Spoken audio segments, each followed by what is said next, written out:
Christiania er en spændende oase, hvor der er frihed og hvor der er plads til at skille sig ud. Det er et sted, hvor alternativt tænkende mennesker kan mødes med hinanden, og de begynder at danse, og de kan spille. Sådan skal du have det! Wulff, du er møgbelortet og trænger til et bad. Dolf afluser menneskelig lus. Sådan! Ej, Dolf, for helvede! Hvad fanden tænker du på? Christiania er bonbonland for syrehoveder. Det ryger tjal, fjolletobak, fnisehurt og hvad de ellers render rundt og kalder det. Og hvorfor? For at få grineflip. Ikke andet. Det er den eneste grund til det. For at grine fjollet. Det er da dumt. Hvis almindelige lovlydige borgere skal more sig, så tager de der Fontex. Det er kvalivar. Yes, sir. Sådan. Så får du bad. Sådan. Du kan aldrig blive ren nok. Du er meget belortet, Wulff. Lodne dværg. Du er så autonom. Og du er sådan en christianit. Sådan. Nu går vi i gang.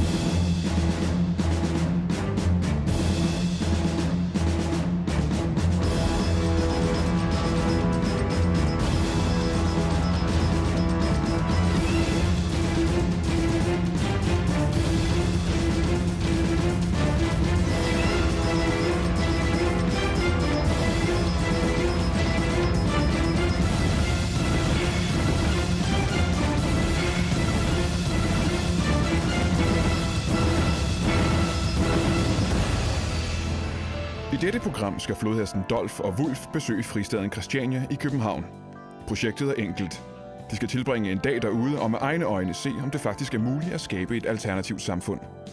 Jeg er meget spændt på vores besøg. Jeg har hørt en del om det fremragende keramik, de laver derude, og det vil jeg gerne vide mere om. Lertøj er jo altid spændende. De kolde facts er følgende. Christiania er fyldt til randen med evnesvage digtere, fabeldyr og troldeunger, der rider rundt på enhjørninge. Det er oplysninger, jeg har direkte fra en tophemmelig kilde ved navn Helge Adam Møller. Yes, sir! Christianias mere end 30-årige historie er lang og broget. I mange år har der været diskussioner om, hvorvidt stedet skal ryddes eller bevares, og der har været mange voldelige sammenstød mellem beboerne og politiet. Er du med, Dolf? Ja! Yeah. Før Dolf og Wulff tager afsted, skal de forberedes på, hvad der venter dem, og møder derfor politimanden Mark Madsen. Mødet sker på politiets skydebane. Og så kan jeg allerede nu se det.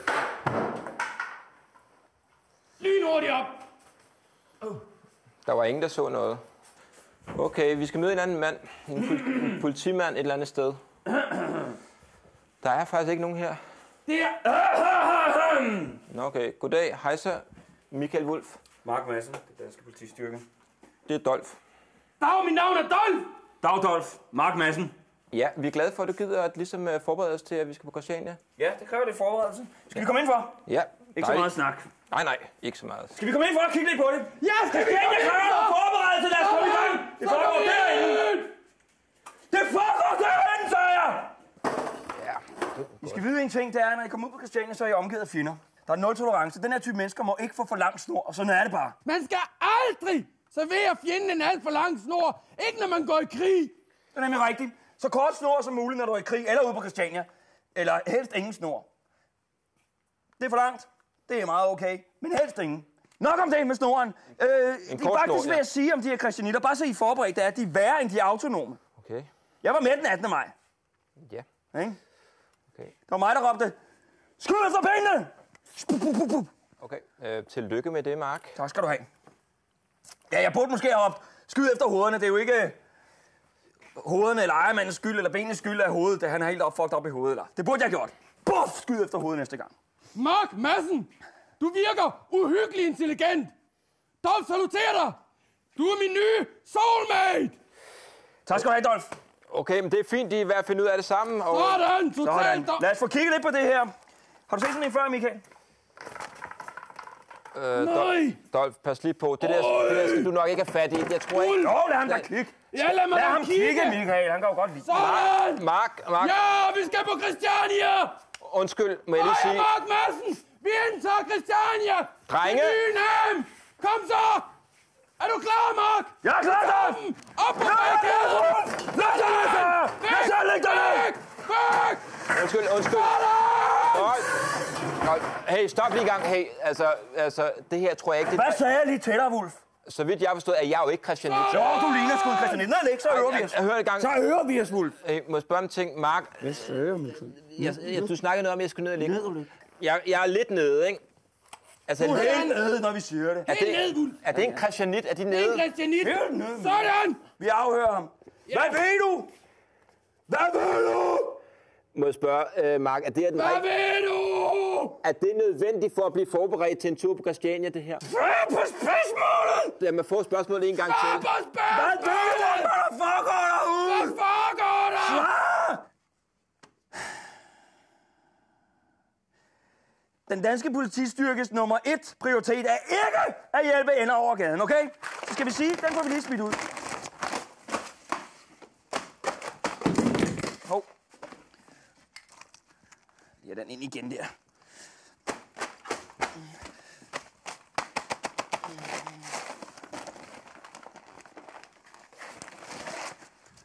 Så den type politibetjent er jeg i hvert fald ikke. Godt, der er nogle forskellige våben her, som vi kan kigge på. Den her, det er en Nighthawk. Den minder meget om standard tjenestepistolen.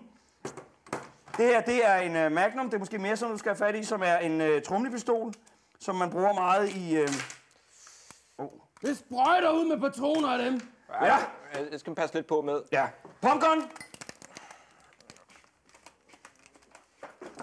Den skal kunne køre frem og tilbage. Er det ikke det, man ofte har set? Sådan! Sådan, flot.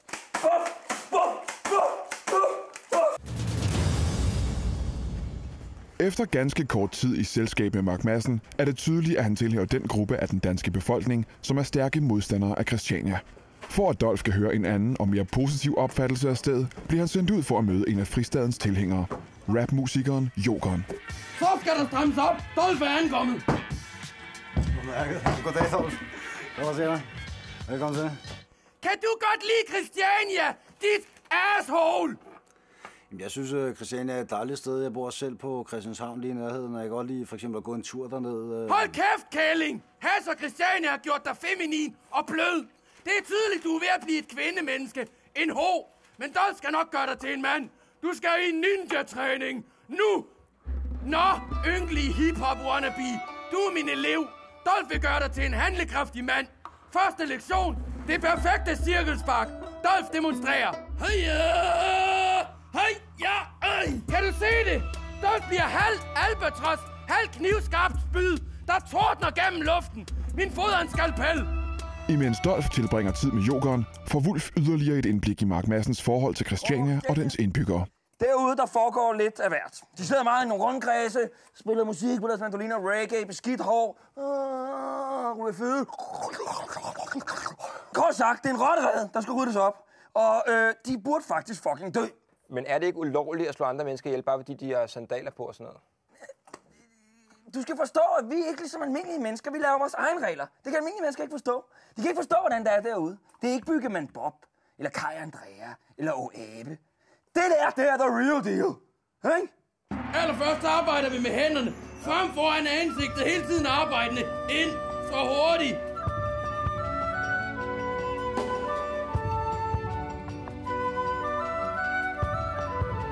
Spark med højre ben, sådan her. Ja, højre X. Og hurtigt vende. Ja. Sådan. Højre køje.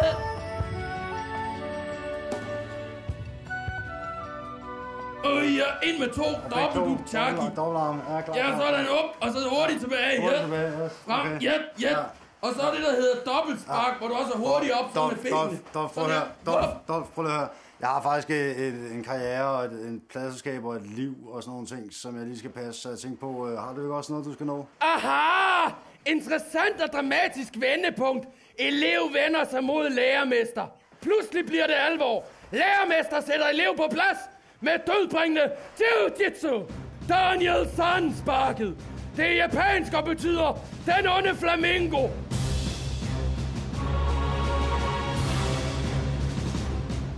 Heja!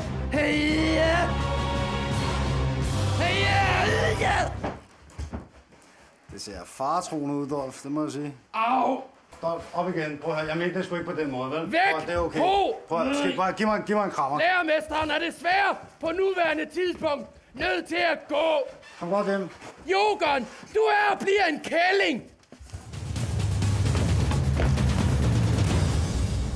Efter mødet med Jokeren er Dolf tilbage hos Mark Madsen, hvor det er blevet tid til noget, som Mark mener er nødvendigt, før man tager ud på fristaden. Dolf og Wulf skal lære at skyde. Samfundsafgiver! Ned og ligge!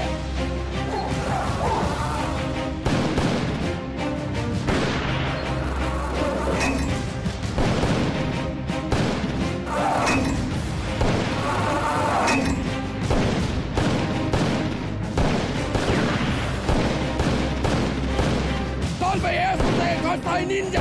Sådan! Dø! Hvad er det? Hvad det er? Altså, det er en skydeskive, som jeg skød i retning af. Der var den. Ja. Du har ikke ramt den eneste gang, Wulf, for helvede. Lige se en gang. Jeg har aldrig strejfet den der. Du har ikke strejfet en skid. Må jeg se en gang? Vil du gerne derude og have en tilum gennem halsbusårene? Det du gerne vil? Mark Madsen, du skal tænke på, at Wulf han er ikke et rigtigt menneske. Han er bare ostevalle. Det er faktisk utroligt, at han kan stå oprejst og end tale. Jeg er ikke ostevalle. Jo, du er. Dygtig ostevalle. Jeg er ikke ostevalle. Nå, det synes Mark og Dolf ellers, at du er. Kom så i gang. Øv dig lidt, du. Ja, kom så i gang, Wulf.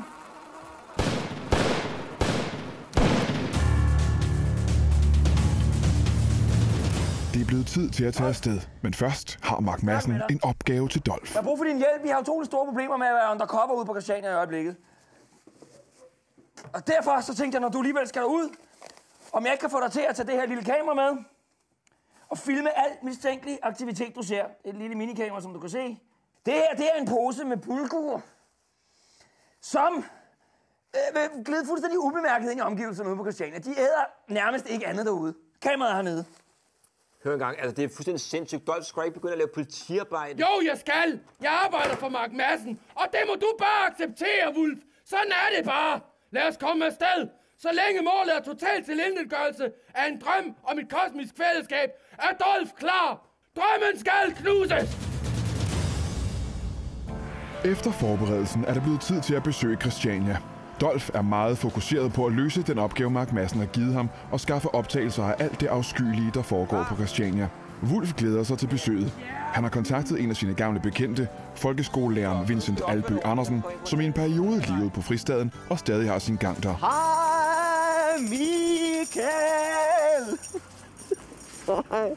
Lækkert. Tak for velkomsten. Det er Vincent, det er Dolf. Vincent, du er en afskyelig folkeskolelærer og 100% asshole. Faktum! Hej, Dolf. Det er Dolf, sådan er han jo. Hej. Sådan. Og Vincent, du skal vise os lidt rundt herude, og fortæl os en gang, du kommer her rigtig tit. Jeg kommer her meget, Michael. Ja. Herude der kan folk nemlig godt lide at synge og danse. De kan godt lide den lækre rytme, som en tamburin giver. Ja. Skal vi ikke bare synge lidt, når vi går hernede af? Jo, er det meget normalt at synge, når man går på Christiania? Jeg synger meget på Christiania. Det er dejligt. Så syng da. Så vil jeg synge sangen om storkapitalisten og EDB-maskinen. Yeah. Christiania er frit for alle EDB-maskiner. Sæt din EDB-maskine fri, storkapitalist. Hold så kæft! Jeg elsker Christiania, det er jo et fordomsfrit område. Her kan man virkelig få lov til at være det lille barn, som vi alle sammen er indvendigt. Dybest set så er jeg jo bare en lille pige med små hårde bryster og en lille stram tissekone. Storkapitalist, sluk for din EDB-maskine. Vincent, prøv en gang at fortælle os, de der bevægelser, du laver, er det et symbol på ren frihed? Det er symbolet på, at vi er et fællesskab, så kan vi favne hinanden. Det er kosmos. Ja, det er et form. Ja, nemlig Michael, du har fanget grundprincipperne omkring den frihed, vi har herude. Og det er Dolf ikke, vel? Nej. Godt. Nå, skal vi gå videre? Det synes jeg. Her står kapitalist, dans nu ikke mere med din EDB-maskine, den er slukket nu. Slukket af din EDB-maskine nu. Slukket af din EDB-maskine. Vincent, det er grøntsagen herinde. Ja, det er grøntsagen. Vil I se noget kunstig bevægelse? Ja. Kunstig bevægelse. Det er meget skægt, ikke? Pas på, der er vjetkonger i buskene! Og christianitter! Jeg tror, at Vincent er i gang med at lave et lille nummer. Ja, jeg har lavet dødsdansen, som hedder Død ved Kølle. Dolf, du skal lige være lidt åben over for runedansen. Den er meget smuk.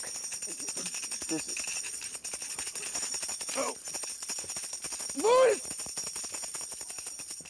Må jeg ikke hjælpe ham ud af hans sørgelige tilstand? Prøv at fortælle lidt om, det illustreret på en eller anden måde runernes indre væsen. Man bliver skide rundtosset. Det er sådan en meditativ oplevelse, man får, når man danser runedansen. Man får kvalme af runedans. Nej, du vil ikke kvalme, du får bare et højere bevidsthedsniveau.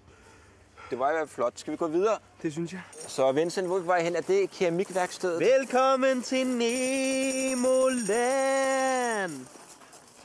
Vi er i Nemoland. Vi er i Nemoland.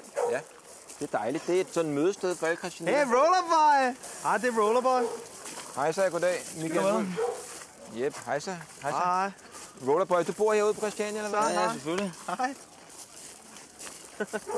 Så I er gamle venner, eller hvad? Gamle venner her fra Christiania.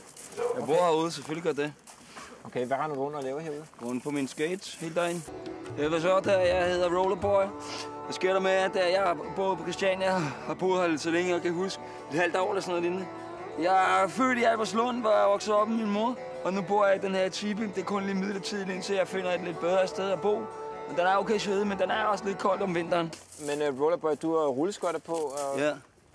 Jamen, det er min måde at udtrykke mig på, der er ligesom valgt, at hvis jeg har rulleskøjter på hele tiden, så for eksempel lige laver fjernsyn, det er jeres måde at udtrykke på, så er jeg mere over i sådan noget, hvor jeg har rulleskøjter på hele tiden. 24 timer i døgnet. Kan det ikke være et 7 problem? døgn om ugen. Så 66 dage om året. Det lyder meget imponerende.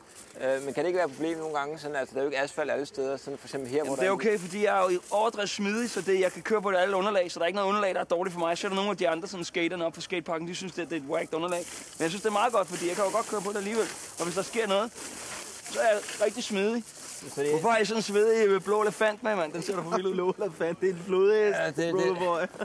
Dolph, se engang det der. Det er Rollerboy. Det er det dejlige ved Christiania. Der er plads til alle, til spøjse typer, til gadetaler, til gøjler. Gøjler er bare et pænt ord for gakkede festaber, som den rablende underholder Anders Lund Madsen. Dolph gider ikke at have jer med på sin film. Dolph skrider. Farvel, jeg skal ud og lave en historisk afsløring. Hvad blev en sur elefanten der? Ja, skal vi ikke bare gå en tur på Fredens Eng? Jo, det er sikkert. Der er hyggeligt op på Fredens Eng. Okay, så lader vi Dolph lige gå lidt rundt alene der. Så vi går med Vincent og Rollerboy. Det er bare typisk Wulff. Han hopper altid på limpinden, når sådan nogle forskruede tosser melder sig på banen. Så tror Wulff, at han har et åbent sind. Dumt, Wulff. Åbne sind er kun noget for mænd, der godt kan lide at drikke Baileys og se Mac Ryan-film. Helvede laver der. Skal sgu da ikke smadre deres ejendom, mand. Hold mund, dumme lydmand. Det er Dolph, der bestemmer. Jeg vil foretrække en bulldozer, men jeg er nødt til at starte ødelæggelsen ved manuel kraft. Kom så! Vincent og Rollerboy har taget Wulff med til jam session i fælleshuset Gedekidet. Jamen, det er et pragtfuldt rum, det her, Vincent. Det er det virkelig. Der er emmer af solidaritet. Det er sådan på Christiania, hvis du har et problem, så løser du det ikke gennem gebyrer og bøder og globalisering og sådan nogle ting. Så sætter du dig ned i en rundkreds og synger en fællessang om det.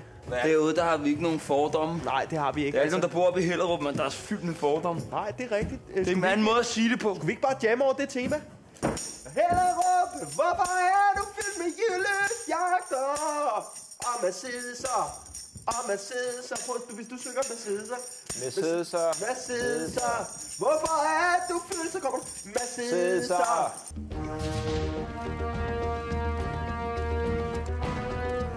Hvad så? Hvad sker der for dig, mand? Det bliver fantastiske optagelser, Rico. Dolph er moviemaker. Instruktør. Hør så, Rico. Du er min slave. Skal vi ikke over på fiskeren og have en bønne, eller hvad? Jeg skal ikke have nogen bønne. Jeg er slet ikke sulten. USA's Nimitz er på jagt. Det er sygt, mand. Sygt! Hvad sker der, Rico? Jeg er totalt foderen på, mand. Jeg skal bare have den fedeste krebinet, mand. Hold nu op med de dumme krebinetter. Fokuser på fremtiden og verdenshistorien. Jeg har det vildeste krebinet her i min inderlomme, mand. Sådan, der var der, lille skat. Dolph stopper det. Jeg må klare tingene selv. Du er til ingen hjælp. Fuldstændig. Dolph har fået nok. Jeg skal hjem til Mark Madsen med mine hemmelige optagelser. Væk fra dette sted. Christiania er en gyldetank. Det er resultatet af et afskyeligt stof kaldet hash. Hash, det er skyld i alt uforklarligt og afvigende. Alt. Byllepest, hække, følelser, vattæpper og uler. Uler er en slags fugle, der drejer hovedet rundt og gylper hele tiden. Det er jo tåbeligt. Tåbeligt. De eneste i verden, der ryger hash, det er psykopater som Randi Laubæk og Mr. Bean, Jesper Forkylling, trækkerdrengen David Ove og Lise Nørgaard. Lise Nørgaard er en skøge, som giver tungeslaskere til Gud og hver mand. Hun er blevet skør og liderlig af alt det hash. Det ved alle. Nu skal jeg væk hjem til min chef, Mark Madsen. Dolf har været inde i fjendens zone. Og Mark, nu kommer Dolf. Opgaven er løst. Dolf har lavet altafslørende optagelser. Dette sted skal tilintetgøres. Dolf forlader Christiania. Han er rasende, men også sikker på, at han har fået nogle rigtig gode optagelser i kassen, og vender derfor tilbage til Mark Madsen. Dolf har været på Christiania, og Dolf er rasende. Har du fået filmet noget? Yes, sir. Dolf har skaffet beviser. Fantastisk. Du har filmet mange krebinetter, Dolf. Hvad er meningen? Ja, det er ikke krebinetter. Det er indbagte ukrainske landminer. Det er en helt anden sag, jeg arbejder på for Pentagon. Hvad vi gør? Det vi gør, det er, at vi klæder dig ud, mens du sælger hash, og filmer det. Så har vi pludselig en undskyldning for at rykke ind. Og buk! Hele banden, ikke? Er du nu helt sikker på det, soulmate? 100% sikker. Det bliver vigtigt politiarbejde. Vi kan rydde hele bulen på den her måde. Yes, sir. Dolf skal undercover. Godt, Dolf. Vi starter hernede, så kommer den her ind. Ja, sådan der. Sådan. Ups. Det må vi kigge på bagefter. Godt, Dolf. Se her. Skaffe til dig. Hvad er det? Det er den hash, du skal sælge. Jeg har fundet det i et af skabene. Vær så god. Det ligner Wulfs hjerne og afføring. Begge to afskyelige fænomener, som ingen mennesker kan lide. Og du skal vide, når det er, du har solgt noget hash, så skal du sige kodeordet fucking ender. Fucking ender! Fucking ender. Når du har sagt det, så rykker hele baduljen ind. Buk! Dolf er parat. Helt ubemærket sniger mig ind som en stille kobra. Helt stille ninja-kobra. Se, hvor jeg sniger mig.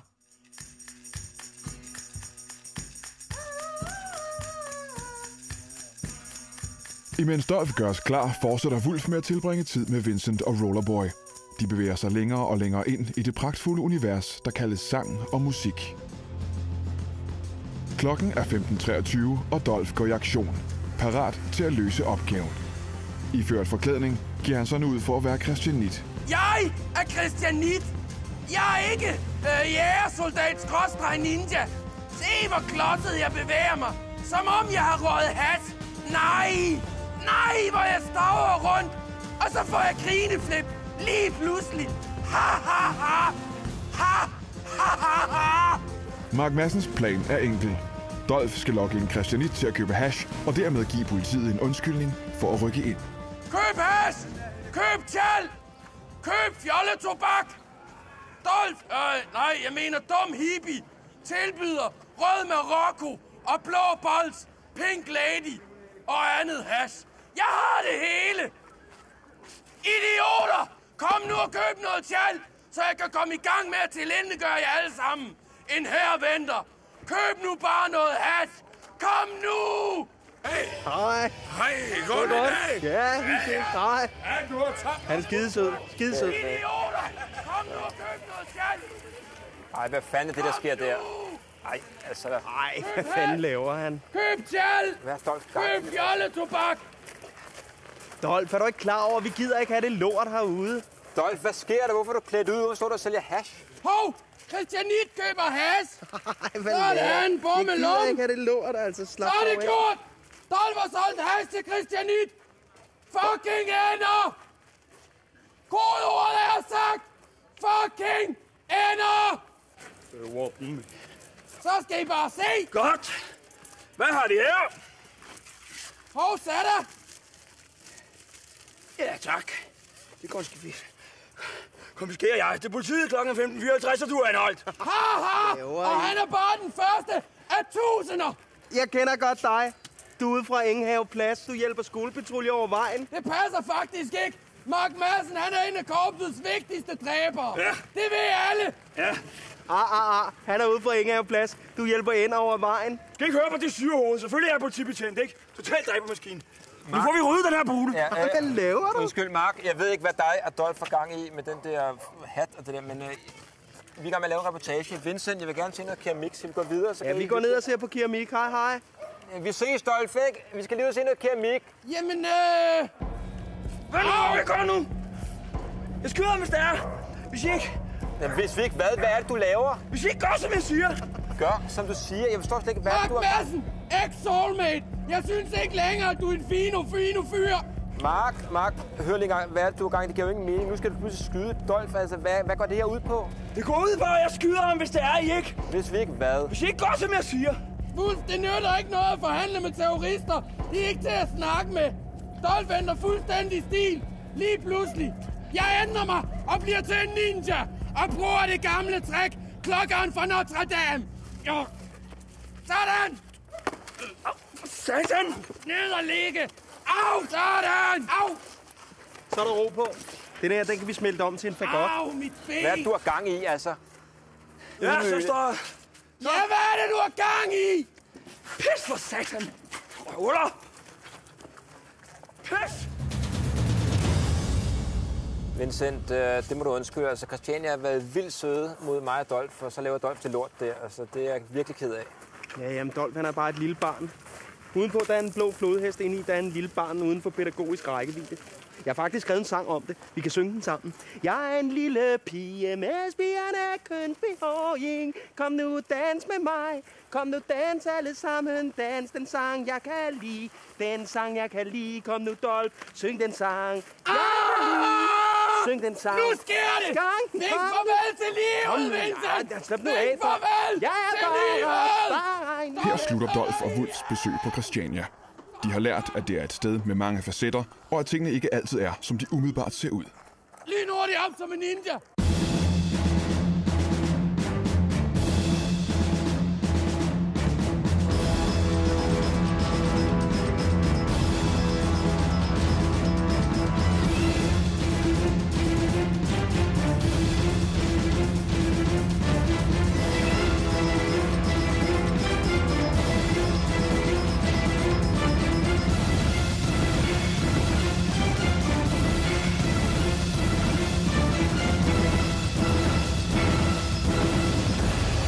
Dolph bemærkede noget ude på Christiania. Der var fyldt med grønlændere, også kendt som inuitter. De skulle efter sigende have 34 forskellige ord for sne. Det tyder på enorm dumhed. Jeg kunne da også finde på hundredvis af ord for Tue Vest. For eksempel mutant, drukmås, posedame. Men jeg har valgt det mest korrekte. Alien, der skal sendes tilbage til den planet, hvorfra han kommer. Sammen med alle de andre, der forsøger at skille sig ud. Jonglører, kunstnere og mænd, der går med korset. De skal tilintetgøres. Intet anderledes må eksistere. Intet. Dolph er skrevet. I ringer bare røvhuller.